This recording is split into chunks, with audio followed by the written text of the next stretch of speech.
স্টুলে mucus দেখা যাচ্ছে, সবাই সেটাকে বলেন ডিসেন্ট্রি।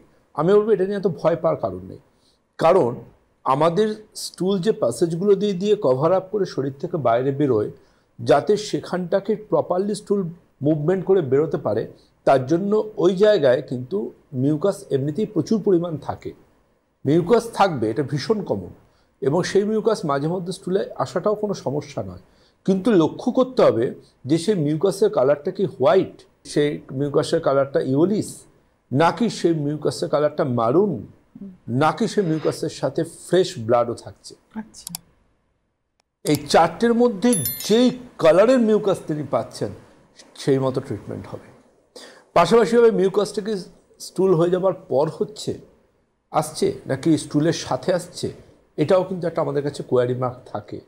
আমি আমার লাইন অফ ট্রিটমেন্টে যেমন পেশেন্টদের ক্ষেত্রে কাছে জিজ্ঞাসা করি, যারা ক্রনিক ডিসেন্ট্রি নিয়ে আমার কাছে আসে, এই ধরনের পেশেন্টদের ক্ষেত্রে কিন্তু দুটো সিমটম থাকে। একটা থাকে ইরিটেবল বাউল সিনড্রোম বা আলসারেটিভ কোলাইটিস। এই ধরনের পেশেন্টদের ডায়রিয়ারও টেন্ডেন্সি থাকে। পেশেন্টসের ক্লিনিকে বলেন যে ডাক্তারবাবু নাভির চারদিকে একটা ব্যথা হয়, স্প্যাজমোটিক পেন, মানে বাংলায় কি বলবো এটাকে, মোচড় দেওয়া ব্যথা, এবং দেন অ্যান্ড দেন আমাকে বাথরুমে যেতে হয়, এবং বাথরুমে গেলেই মিউকাস আসে স্টুলেতে।